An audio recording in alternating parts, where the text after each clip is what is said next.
So in 8th grade, during gym class, you know, the wrestling mats really blocked off the area that the gym teacher could see. So we would roll dice behind them, just for dollars. I felt like we were doing something wrong, and it was because we were. We knew if we got caught, we'd get in trouble, but it was kind of a rush. Like, just game of chance for money.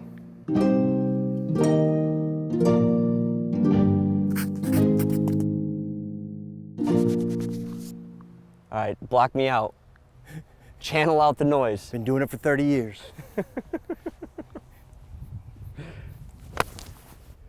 Man, you nervous or what? I never had cameras on me while I'm hitting a ball. Now I know how to get in his head. I'm just gonna bring out my phone and start recording. All right, they can edit that out. That'll look good. That'll be a good swing. All right. Can we use that one? Yeah, it's right by me. That'd be perfect. All right. Probably a little shorter, but. I think the most attractive thing for me personally about golf was that it was very independent. Like, everything was just on me. When I hit it in the woods, I gotta go find it, I gotta hit it, I gotta save myself. When I make a bad decision in poker, that's my decision and I'm responsible for it and I gotta get myself out of the hole. We would come out here and we'd walk next to each other for 30 minutes straight, playing a few holes and not say a word.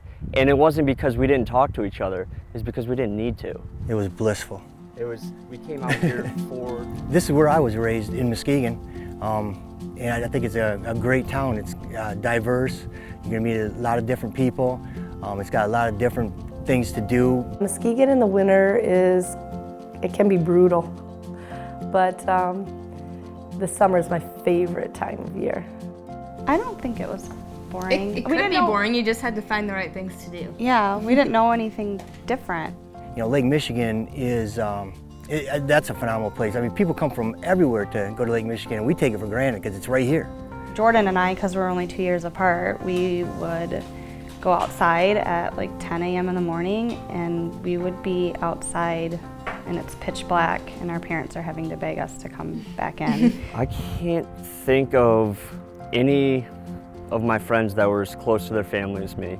And we would just build snow forts and igloos, and he would shove my face in the snow, you know. We'd have like acorn wars. Oh, he that would, was the best. He would like whip acorns at us. You were protective of all of them, though. Yeah. I mean, nobody messed with his sisters. Jordan, when he got into high school, he was small.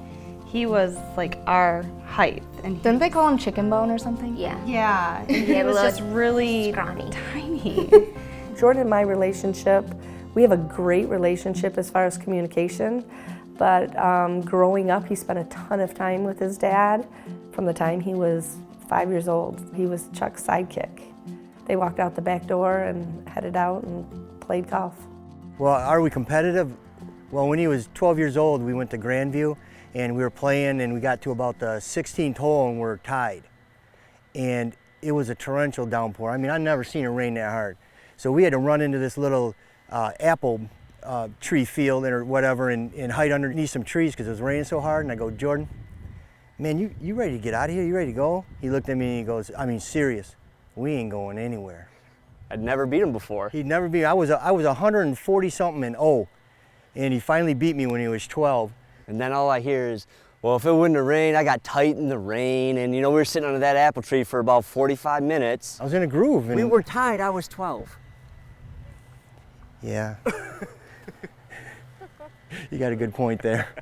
But he's got that driven personality. He's got his father's quality of being driven and addicted to something. Once he starts it, he goes full force into it.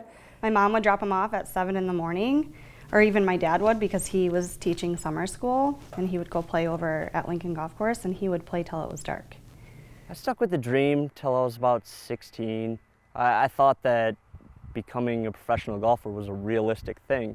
Yeah, oh no, he did. I would say, yeah, he thought he was going to. He was very good at it, though. Do you remember a specific time when his passion for it kind of fell off? When poker came into the picture.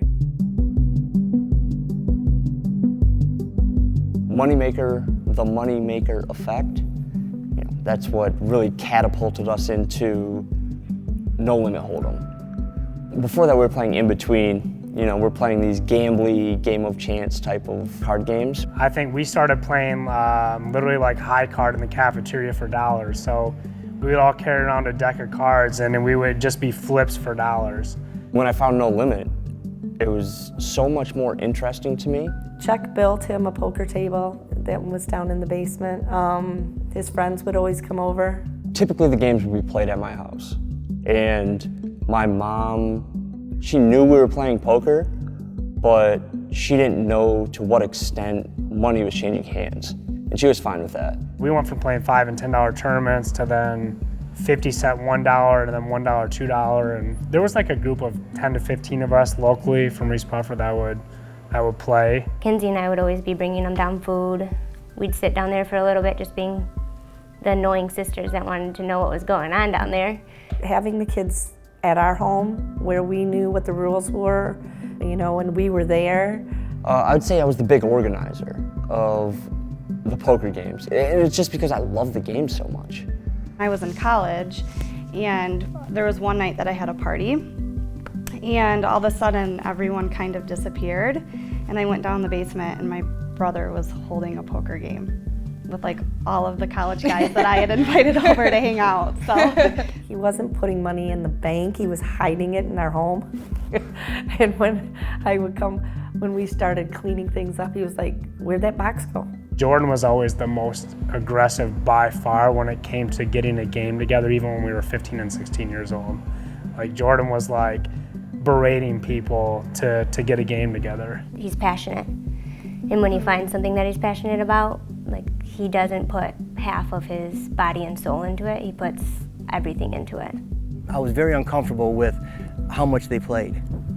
Just because I know I have an addictive personality, so I know that gambling is very addictive. We didn't drink. My friends and I didn't drink. We didn't get in trouble. We didn't do all these things. We played poker.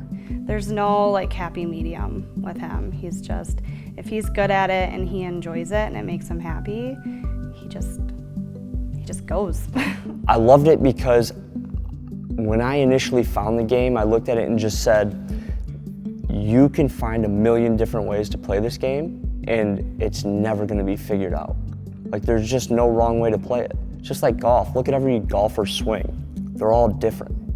I remember the first time he played online, he was 15 or 16 and I joined one of the online sites and I was playing for nickels and dimes and I put $100 in and I got $5 left and Jordan, he comes over and says, hey Dad, why don't you let me play a little bit? He took that $5 I had left and got it up to like 180 within about 3 hours. You're playing nickels and dimes and quarters. The way that I was winning early on, and I mean, not much has changed in my career, is by bluffing. But I enjoy showing down the best hand more than I enjoy winning a pot via bluffing. It's tough to make the best hand. Especially when you're playing all the hands.